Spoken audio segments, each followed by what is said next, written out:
Welcome to Infotech registration channel. இன்றைக்கி topic பார்த்தீங்கன்னா கலைஞரின் கனவு இல்ல திட்டம். 2024-25ஆம் ஆண்டிற்கான கலைஞரின் கனவு இல்ல திட்டத்தில் எவ்வளோ வீடுகள் ஒதுக்கிட்டு இருக்காங்க, அந்த துறையால் வெளியிடப்பட்ட சுற்றறிக்கை என்ன, அதில் என்ன சொல்லியிருக்காங்க அப்படிங்கிறதான் பார்க்க போகிறோம். ஃபஸ்ட்டு பார்த்தீங்கன்னா, இந்த கலைஞரின் கனவு இல்ல திட்டத்தில் அதோட நோக்கம் என்ன, தகுதியான பயனாளிகள் யார், அடுத்தது பார்த்திங்கன்னா தகுதியற்ற பயனாளிகள் யார், பயனாளிகளை தேர்வு செய்யும் முறைகள் என்ன, வீட்டின் கட்டமைப்பு எப்படி இருக்கும், வீட்டிற்கு ஒதுக்கக்கூடிய தொகை எப்படி இருக்கும், வீட்டின் பணிகள் எவ்வாறு மேற்கொள்ளப்படும் ஆகிய இந்த ஒரு 7-8 டாபிக் தான் இதில் கவராக போகுது. ஃபஸ்ட்டு இந்த கலைஞர் காப்பீட்டு திட்டத்திற்கான இந்த ஆண்டிற்கான சுற்றறிக்கை எப்போ வெளியிட்டாங்க அப்படின்னு பார்க்கலாம். கலைஞர் கனவு இல்ல திட்டத்திற்கு அரசாணை எண் 70 ஊரக வளர்ச்சி மற்றும் ஊராட்சித்துறை நாள் 15/3/2024 இதற்கான சுற்றறிக்கையானது வெளியிடப்பட்டுள்ளது. இதோட நோக்கம் பார்த்திங்கன்னா, கலைஞரின் கனவு இல்ல திட்டத்தோட நோக்கம் பார்த்திங்கன்னா, இத்திட்டத்தின் நோக்கம் குடிசைகளில் குடியிருந்து வரும் அனைத்து மக்களுக்கும் புதிதாக ஆர்சிசி கூரை உள்ள வீடுகளை கட்டித்தருதல் தான் இந்த திட்டத்தோட நோக்கம்னு சொல்லியிருக்காங்க. அடுத்தது இந்த திட்டத்தின் பயனாளிகள் யார் பார்த்திங்கன்னா, குடிசைகளில் வாழ்ந்து கொண்டிருக்கும் மற்றும் கேவிவிடி மறு சர்வே பட்டியலில் தகுதியானவர்கள் என குறிப்பிடப்பட்டவர்கள் இத்திட்டத்தின் தகுதியானவர்கள். ஒரு கிராம ஊராட்சியில் மிக குறைவான அல்லது கேவிவிடி மறு சர்வே பட்டியலில் எவரும் இடம்பெறவில்லை எனில் புதிய குடிசைகள் சர்வே மற்றும் அனைவருக்கும் வீடு சர்வே பட்டியலில் உள்ள குடிசை வீட்டு பயனாளிகள் மட்டும் தேர்ந்தெடுக்கப்பட வேண்டும் அப்படின்னு சொல்லியிருக்காங்க. அடுத்தது பார்த்திங்கன்னா, சொந்தமான நிலம் மற்றும் பட்டா உள்ளவர்கள் மட்டுமே அந்த இடத்தில் வீடு கட்ட தகுதியானவர்கள்னு சொல்லியிருக்காங்க. புறம்போக்கு நிலத்தில் கட்டப்பட்டுள்ள குடிசைக்கு பதிலாக இத்திட்டத்தில் வீடு கட்ட இயலாது அப்படின்னு சொல்லியிருக்காங்க. புறம்போக்கு இடம் ஆட்பேசனை அற்றது என வருவாய்த்துறையால் முறைப்படுத்தப்பட்டிருந்தால் ஏற்றுக்கொள்ளலாம் அப்படின்னு சொல்லியிருக்காங்க. ஸோ இந்த திட்டத்தில் தகுதியானவர்கள்னு பார்த்தீங்கன்னா, ஃபஸ்ட்டு குடிசைகளில் வாழ்ந்து வருபவர்கள் கேவிவிடி சர்வே பட்டியலில் இடம்பெற்றவர்கள் தான் இந்த திட்டத்திற்கு தகுதியானவர்கள்னு சொல்கிறாங்க.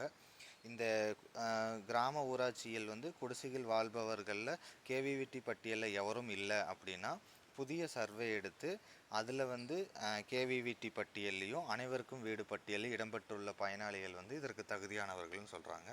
அதுக்கடுத்தது பார்த்திங்கன்னா, இந்த திட்டத்தில் நீங்கள் வீடு கட்டணும் அப்படின்னா சொந்தமான நிலம் மற்றும் பட்டா உள்ளவர்கள் மட்டுமே இந்த திட்டத்தில் பயனாளிகளாக சேர இயலும். அதே போல் புறம்போக்கு நிலத்தில் கட்டியுள்ள குடிசை வீடுகளுக்கு பதிலாக இந்த திட்டத்தில் வீடு கட்ட முடியாது. ஆனால் புறம்போக்கு நிலத்தில் வருவாய்த்துறையால் எந்த ஆட்பேசனையும் தெரிவிக்கப்படவில்லை எனில் அந்த இடத்துல கட்டப்பட்டுள்ள வீட்டிற்கு மாற்றாக இந்த திட்டத்தில் வீடு கட்டிக்கலாம் அப்படிங்கிற ஒரு கிரிட்டீரியாவும் சொல்லியிருக்காங்க. அடுத்தது பார்த்திங்கன்னா, தகுதியற்ற பயனாளிகள் யாருன்னு பார்த்திங்கன்னா, வாடகை குடிசை வீட்டில் குடியிருப்பவர்கள் தகுதியற்றவர்கள். வணிக நோக்கத்திற்காக விலங்குகளுக்காக பயன்படுத்தப்படும் குடிசைகள் தகுதியற்றவைன்னு சொல்லியிருக்காங்க. குடிசையில் ஒரு பகுதி ஆர்சிசி ஓடு ஆஸ்பெட்டாசிஸ் சீட் உலோகத் தகடால் ஆனவையாக இருந்தால் அவர்கள் தகுதியற்றவர்கள் சொல்லியிருக்காங்க. ஆர்சிசி ஓடு ஆஸ்பெட்டாஸ் சீட் உலோக தகடாலான கூரைகளின் மேல் வேயப்பட்டுள்ள குடிசை வீடுகள் தகுதியற்றவைன்னு சொல்லியிருக்காங்க.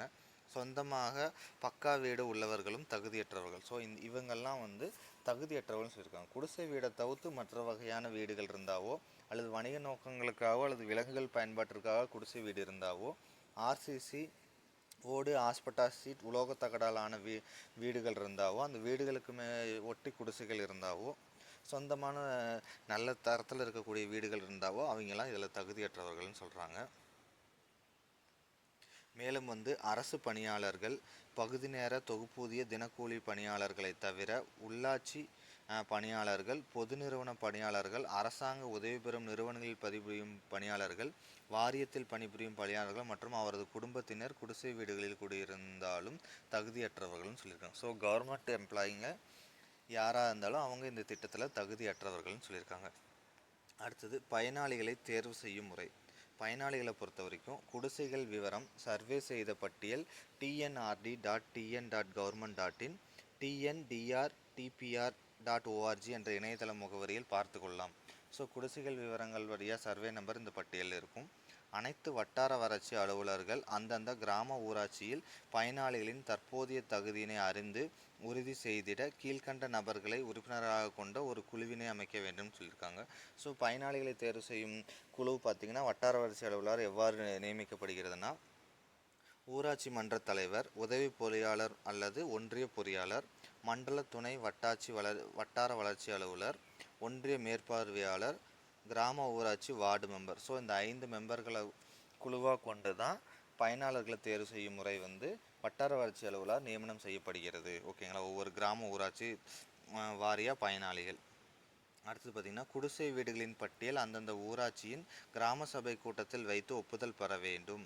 ஸோ கிராம சபை கூட்டம் வந்து 5 முறை வந்து ஆண்டுக்கு வந்து கூட்டப்படும். அந்த சபையில் வச்சு வந்து ஒப்புதல் வாங்கணும்னு சொல்லியிருக்காங்க. அடுத்தது பார்த்திங்கன்னா, வீட்டின் கட்டமைப்பு. குறைந்தது 360 சதுரடி பிளானிங் ஏரியா இருக்கும். அதில் வந்து 300 சதுர அடி ஆர்சிசி கூரையும் 60 சதுர அடி வந்து ஆர்சிசி தீப்பிடிக்காத பொருட்களை கொண்டும் பயனாளிகள் விருப்பத்திற்கேற்க கட்டப்பட வேண்டும். கூரை அல்லது ஆஸ்பெட்டாஸ் ஷீட் கண்டிப்பாக தவிர்க்கப்பட வேண்டும் அப்படின்னு சொல்லுவாங்க. இப்போ வீடு கட்டுறப்போ வீட்டின் கட்டமைப்பு குறைந்தது 360 சதுர அடியாக பிளான் ஏரியா இருக்குது. அதில் 300 சதுர அடி ஆர்சிசி கூரையாகவும் மீதி இருக்கக்கூடிய 60 சதுர அடி ஆர்சிசி அல்லது தீப்பிடிக்காத பொருட்களை கொண்டு கட்டலாம்னு சொல்லியிருக்காங்க. ஆனால் கூரையோ ஆஸ்பெட்டாஸ் ஷீட்டோ பயன்படுத்தக்கூடாது அப்படின்னு இதில் தெளிவாக சொல்லியிருக்காங்க. அடுத்தது பார்த்திங்கன்னா, இதற்கான தொகை எவ்வாறு ஒதுக்கப்படுகிறது அப்படின்னு பார்த்தோம்னா, ஒரு வீட்டின் அலகு தொகை, அதாவது ஒரு வீட்டிற்கு எவ்வளவு தொகை தமிழக அரசால் ஒதுக்கப்படுகிறதுனா 3.50 லட்சம், அதாவது 3.5 லட்சம் ரூபாய் ஒதுக்கப்படுகிறது. ஒரு வீட்டின் மொத்த தொகையில் மகாத்மா காந்தி ஊரக வேலைவாய்ப்பு திட்டத்தின் கீழ் வீட்டிற்கு 90 மனித சக்தி நாட்களும் கழிப்பறைகள் கட்டுவதற்கு 10 மனித சக்தி நாட்களும் இதற்கு ஒதுக்கப்படுகிறது. மேலும் கழிப்பறை கட்டுவதற்கு உங்களுக்கு வந்து 12,000 ரூபாய் கூடுதலாக இந்த திட்டத்தின் கீழ் வழங்கப்படுகிறது. நல்லா நான் வச்சுங்க. கலைஞரின் வீடு கட்டும் திட்டம், கனவு வீடு கட்டும் திட்டத்தை பொறுத்த வரைக்கும் ஒரு வீட்டிற்கு 3.50 லட்சம் 3 லட்ச ரூபா ஒதுக்குறாங்க. கூடுதலாக வந்து மகாத்மா காந்தி ஊரக வேலைவாய்ப்பு திட்டத்திலிருந்து 90 மனித சக்தி நாட்களும் கழிப்பறை கட்டுவதற்கு 10 மனித சக்தி நாட்களும் வழங்கப்படுகிறது. மேலும் கழிப்பறை கட்டுவதற்கு 12,000 ரூபாய் இந்த திட்டத்தில் கூடுதலாக வழங்குறாங்க. அடுத்தது பார்த்திங்கன்னா, வீட்டின் பணி மேற்கொள்ளப்படும் விவரங்கள். வீட்டின் பணி வந்து 5 கட்டங்களாக மேற்கொள்ளப்படுகிறது. அந்தந்த ஊராட்சி ஒன்றியத்தின் வட்டார வளர்ச்சி அலுவலர் இத்திட்டத்தை செயலாக்கும் பணி ஒப்படைக்கப்படுகிறது. யார் வந்து இந்த திட்டத்தை செயலாக்குவாங்கன்னா, ஊராட்சி ஒன்றியத்தின் வட்டார வளர்ச்சி அலுவலரால் இத்திட்டம் செயல்படுத்தப்படுகிறது. இந்த திட்டத்தை செயல்படுத்த ஜியோ டேக்கிங், டிஎன்ஆர்டி அப்டேஷன் இந்த முறைகளை வந்து பயன்படுத்துகிறாங்க. வேல்யூவேஷன் சர்டிஃபிகேட் ஒன்றிய மேற்பார்வையாளரால் தயாரிக்கப்பட்டு உதவி பொறியாளரால் மேலொப்பம் செய்யப்பட வேண்டும். உதவி செயற்பொறியாளர் வீட்டின் கட்டுமான தரம் கண்காணிக்கப்பட வேண்டும். ஸோ இதான் 3வது ஸ்டேஜ். வேல்யூவேஷன் சர்டிஃபிகேட் வந்து உதவி பொறியாளரால் தயாரிக்கப்பட வேண்டும். அதை வந்து உதவி பொறியாளர் வந்து வீட்டின் கட்டுமான தரத்தினை மேற்பார்வையிட வேண்டும். பேஸ்மெண்ட்டு, ரூஃபு, காம்படிஷன் ஆகிய 3 நிலைகளில் பட்டியல்கள் வந்து தயாரிக்கப்பட வேண்டும் சொல்லியிருக்காங்க. ஸோ இந்த கட்டுமான பணிகளுக்கு தேவையான சிமெண்ட் மற்றும் கம்பி வந்து துறை மூலமே பெருமளவு வழங்கப்படுகிறது. பயனாளிகளுக்கு தொகை சிங்கிள் நோடல் பேமெண்ட் ஒற்றை முறை கணக்கு வழியாக செலுத்தப்படும். பயனாளிகளுக்கு செலவு தொகை வந்து பேங்க் அக்கௌண்ட் மூலமாக வந்து செலுத்திடுவாங்க. ஸோ இந்த முறையை பேஸ் பண்ணி தான் வந்து உங்களுக்கு இந்த 2024-25ஆம் ஆண்டு நிதியாண்டிற்கான அரசாணை வந்து ஊரக வளர்ச்சி மற்றும் ஊராட்சி துறையால் வந்து 15/3/2024 வெளியிட்டிருக்காங்க. இதில் வந்து மக்களுக்கு ஒதுக்கப்படுற தொகை பார்த்திங்கன்னா 3 லட்ச ரூபாய் வீடு கட்டுறதுக்காக ஒதுக்குறாங்க. அது இல்லாமல் 12,000 ரூபா பார்த்திங்கன்னா கழிப்பறை கட்டுவதற்காக ஒதுக்கப்படுகிறது. கலைஞர் வந்து அதாவது மகாத்மா காந்தி ஊரக வேலைவாய்ப்பு திட்டத்தில் 90 நாட்கள் வீடு கட்டுறதற்கும் 10 நாட்கள் கழிப்பறை கட்டுவதற்கும் மனித சக்தி வந்து இதுக்கு ஒதுக்கீடு செய்கிறாங்க. உங்களுக்கு இந்த பிடிஎஃப் வேணும்னா கீழே டிஸ்கிரிப்ஷனில் கொடுத்துருக்கேன், டவுன்லோட் பண்ணிக்கோங்க. தேங்க்யூ.